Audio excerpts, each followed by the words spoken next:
All right, what is going on, guys? It's Adam aka Marf. FBI warns iPhone and Android users stop sending texts. Now, that's almost impossible for almost all of us, right?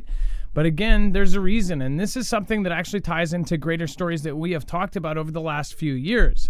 Now, if you guys don't know about, again, some of the claims that China has made, they have made some pretty scary ones recently. In fact, claims that, if true, would actually give them a huge supremacy in certain areas. And that is not a good thing for a country that strictly wants to become number one. They say that timing is everything, just as Apple's adoption of RCS had seemed to signal a return to text messaging versus the unstoppable growth of WhatsApp, when along comes a surprising new hurdle to stop it in its tracks. While messaging Android to Android or iPhone to iPhone is secure, messaging from one to the other is not. Now, even the FBI and CISA and U.S. Cyber Defense Agency are warning Americans to fully encrypted messaging and phone calls where they can. The backdrop is the Chinese hacking of U.S. networks that is reportedly, quote, ongoing and likely larger in scale than previously understood. Now, one thing I want to point out is this is very, very odd that FBI and CISA are telling people to use encrypted and all of this. Again, they've just recently kind of, I guess, action towards the opposite. But why is this an issue? Well, if China, of course, nobody cares about their info anymore. And we know this because people really didn't give a crap when Edward Snowden came out and said that we were all being tracked, traced, and monitored. But again, a lot of people care a little bit more when it's a different country or it's China, right? Well, even then, I bet people will kind of accept the information and then just kind of go on. People say, oh, well, if they want to watch me in my house walk around naked, then they can. I don't care. I'm not a criminal. But the thing is they're putting together profiles of everything you do. So before we get started, let's again bring in my co-host / internet brother, Dex James. What is going on and how are you doing today? Well, hello, Adam, and hello, Foogle fam. I'm doing just fine. Now, quickly, just a reminder, make sure to go over and check out marfooglenews.com/EMP. Shows like ours are independent. We don't have a multi-channel network. And if you want to protect your cars, trucks, motorcycles, boats, and generators against an EMP or even a Carrington-level event from the sun, then go check out marfooglenews.com/EMP and get yourself an EMP shield. In less than 10 minutes, you'll be protected against both, and you'll be able to get home to your family. All right, so first of all, I've talked about the drone carriers and all of the craziness that, the next war is going to be bonkers with robots and drones. Dex, this is really creepy because people don't really care, and I'm saying in the general sense. I know that some of you care, but I'm telling you, people really don't make as big of a fuss about the info because they're like, whatever.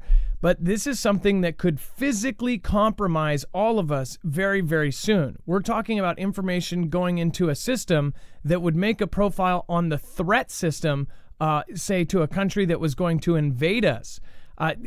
Dex, you made a great example just a couple seconds ago, and this is along the lines of what I was saying with California leaking the information of every weapon owner and where they live and how many they have.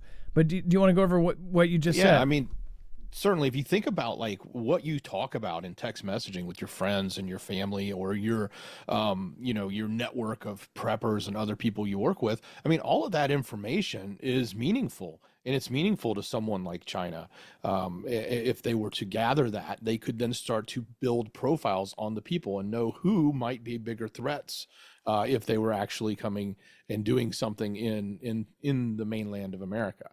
Much like you described the leaking of all the owners of firearms in California, that data is gold to someone like them. So if they could further that information and build, and we know they're mining everything and building everything from DNA profiles of as many people as possible to, now trying to leverage text messaging so they can learn not only who you're connected to, but what you talk about and what subjects you talk about with those people so that you can then have a better idea of who they are, what side they may be on, What do they carry weapons or not? Things like that. And I think that's why we need to take this much more seriously. I'm sure, like you said, a lot of people are like, I don't care if the NSA knows everything about me. Well, I mean, I do, and I think a lot of people actually do care about that, but plenty of people don't, because they just realize there's not much they can do. But when you think of somebody else from outside the country coming in, do you want them to know everything about you? And think about this. What if they find out any skeletons in your closet? What if they use that to blackmail you to end up doing something like, hey, your entire marriage is going to be ruined if we show pictures to this person. We want you to go into this office building and try to take a piece of paper or something stupid. They could get people that work in high up places, and they could end up getting controversial content from their phones. I mean, like, there's a million different reasons why it's not okay for China to be doing this. I also look at it from the other angle that this is FBI and CISA saying it. They keep talking about a massive cyber attack. So is something set up to happen where they say because of some sort of backdoor that they had through this weakness that something or other happened, or that they gained passwords or knowledge through text? Now, a lot of people have ended up texting bank information to their significant other, or they texted a password. Hey, if you need to get into my computer, the password's this. These things would be extremely critical to gaining access into, say, government systems or other things. Dex, go ahead. Well, and to also take the other side of this, thinking about, okay, why is this three-letter agency telling us this? Look at what they're also pushing. They're pushing WhatsApp. Now, mind you, WhatsApp has grown significantly outside of the U.S., and it's just recently reached 100 million users in the U.S. But let's remind ourselves who owns WhatsApp. Well, that's Meta, aka used to be called Facebook, and I'm pretty certain to believe that there's absolute backdoors there that are made for the government so they can have access. It's not as secure as you think it is. I mean, it's end-to-end secure, but if ever there's going to be a place that there's an instant, easy backdoor for NSA or even FBI, for that matter, to have access to, that platform more than likely has the inroads, because they've been so tied to the government from the day they were created. That's what would scare me, is why to push to people that. And by the way, you may think, well, they have access to SMS. Sure, but it's harder. Technically, it's older system. It's distributed across a whole bunch of cell companies, and they have to, go around all these different things to pull and aggregate that information together and then correlate it. Whereas somebody like WhatsApp, it's all in one system, one place. You can grab it. It would be right there. What if there's no threat at all? What if there's no threat, or there's a small threat there, that there's an actual kind of open door for something? What if the real thing, and this makes me think back to when Zuckerberg, just a few months ago, when there was an attempt on the Don's life, about how, you see these shots of him surfing with an American flag. It's like more and more you get these signs that, like, well, no, Zuckerberg's actually pretty cool. Like, this guy's a patriot. What if all of that was on purpose? Like, what if that is trying to gain trust into the even the owner of Facebook? Because when we think of it, we think of him in the Congress saying, yeah, well, we did kind of give our info up, and we did kind of do all of this stuff, and we did kind of sell out the American people to monitor people. We did censor people. We did all of this. And you think it's any different? Again, Facebook is that entity. Facebook, which again launched almost exactly a month or even a few weeks after LifeLog. I'm sorry. I think it was the next day. It was on the 3rd that LifeLog, which was like an NSA super project to basically keep track of everybody's friends. It would be an online thing that would keep track of your likes, your dislikes, your friends, your schedule, your maps, your purchases, all of these things. And then that shut down in 2003, the 4th, the day after, all of a sudden they go, Facebook. And it's like, come on. It was just too crazy. It was the exact description, closed down because of privacy concerns. They repackage it, launch it back out as something else. And then, of course, that becomes one of the biggest social media platforms out there. I'm not saying that it is absolutely that, but if you go look up that, you'll see for yourself, right? As far as this goes, what if they are purposely trying to get us to say, WhatsApp, well, he's not too bad. When you think of WhatsApp as a normal, regular person, you think of possibly Zuckerberg or Facebook. And then in recent times, you're like, maybe he's actually come around. And then you go use WhatsApp, and then they have your information. They end up snatching up and getting in there.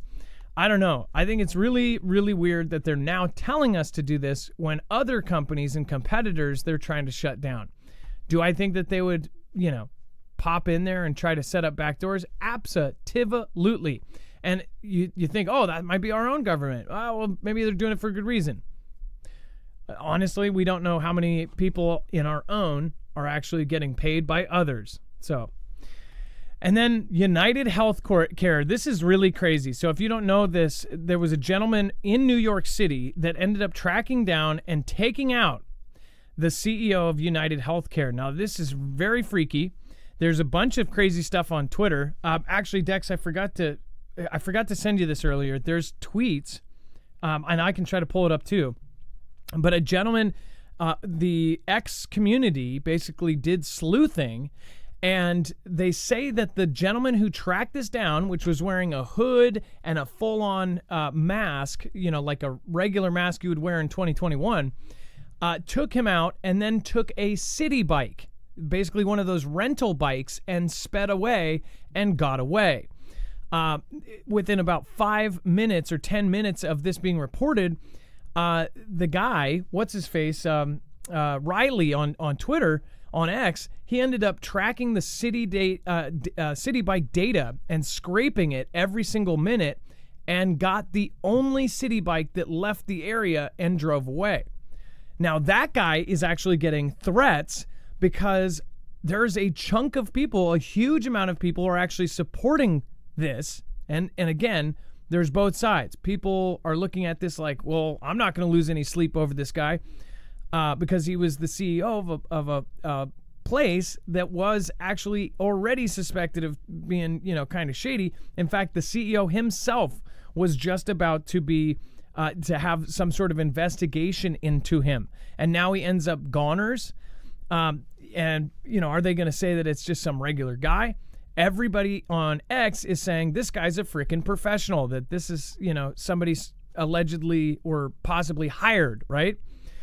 Thompson was taken out just after 6:45 a.m. while he was walking into the New York Hilton Midtown, witnesses told New York Post. Harrowing video was taken by Fox affiliate WNYW, showed cops desperately performing life-saving measures before racing the CEO to Mount Sinai West Hospital, where he was pronounced gone. Thompson came to the hotel early to prepare for an investor conference that was starting at 8 a.m., the New York Times reported. Witnesses told the Post that the suspected person who took him out wasn't a hotel guest, but was seen milling around the entrance until Thompson arrived. The suspect then reportedly opened fire, hit Thompson twice before bolting down a nearby alley on a bike. Again, that bike, they say, was a rental bike, which they say they got the information. So other people are even looking at it a step further and going, this bike that he took, if it was that easy, and they basically what he said is he could look at all of the docked bikes, all of the bikes, this guy on Twitter, let me see if I can find this real quick. He said that he could prove that was the only bike that went anywhere around that neighborhood, that left that neighborhood in that time period, which essentially means it is that city bike. Others argue from the pictures that it wasn't even a city bike. They're wondering, is this on purpose? They use a bike that can literally be tracked to where he goes, and then they can look at the cameras from that, and then they can find some sort of patsy. Let me look this up. Riley and city bike. This is such a trip. So this has been a big deal here. And again, now people have turned on this guy.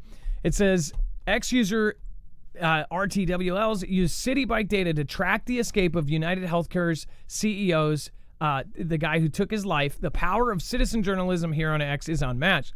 According to police, the United Healthcare assassin reportedly escaped on an electric city bike. He then scraped this information and then found the escape, right? Well, now the guy that did this user is now getting threats against his life. So he actually quickly turned his picture off. And everybody that reposted, he asked people to basically stop showing his picture, which he did have his actual face and everything else, which I'm not going to show just because I'm not going to add into all of that. But the thing itself is everyone is sharing his post, and basically people have a debate whether this was right or wrong to try to bust this guy. To me, this sounds like some sort of operation, like somebody did not want this guy investigated, didn't want anything that he knew getting out to the public. This is, again, United Healthcare. I'm not saying that they're doing anything shady just for legal reasons, but again, he put all of that information out. He could actually track exactly when they left. And a lot of people commented, they're like, well, if this guy on the internet, random guy on the internet can do it, then of course the police can do it. But did the police not do it? And again, why did they say, oh, well, we didn't know that. Oh, thank you. It's like, why are, citizen journalists like this getting the data before the police? Or some say, well, they would have got it eventually and they would have done it, but each minute matters when somebody's leaving. A lot of people said, why are you snitching? And then other people are like, what are you talking about? He committed murder. Like, are you a criminal? Like, it's the craziest argument. Again, there's just this huge debate. You'll see it in the comments, and they're pretty nasty. I mean, like, bad. Again, what do you guys think? In simple terms, do you think that this guy should be helping the guy get caught? I believe that if he does get caught, again, it could be, a Fetty. So if it is, then that would kind of show something else. Was this meant to be tracked to the place that he took off? Were they meant to be able to get all these camera angles? Other people posted very interesting things. They said for as little as $20, you could buy a mask, and it shows basically a Latino guy put on this very thin, almost like a legging mask with a really clearly printed face of an African-American person, and it's like he literally changes into a different person in 1 second, and it's a real thing. I haven't seen these before, but I do believe people in China were trying to wear them not to be facially recognized. So again, crazy stuff today. There is something big going on. These are big corporations. It kind of reminds me of all of the stuff that went down with Boeing. Dex, were you aware of all this craziness and the debate about this? No, I didn't catch the bike. I mean, I knew the bike was used, and I knew he escaped through Central Park. That's the extent of it. I didn't realize the sleuthing that had gone on Twitter, but that's kind of crazy. But yeah, the everything that's behind him and behind that company right now, there's a lot of people. There could be a lot of different angles for why somebody would be upset with him. Everything from somebody who just didn't get the care they needed for someone in their home because the insurance didn't want to pay for it and it cost loss of life or something like that, all the way up to the potential insider trading investigation that's about to happen or that was underway. They haven't actually named the CEO as one of them, but they haven't named who all is being investigated just yet. But that is also on the table. And of course, there could even be people that were hit financially from that insider trading that could be disgruntled. So there's a whole litany of possibilities here.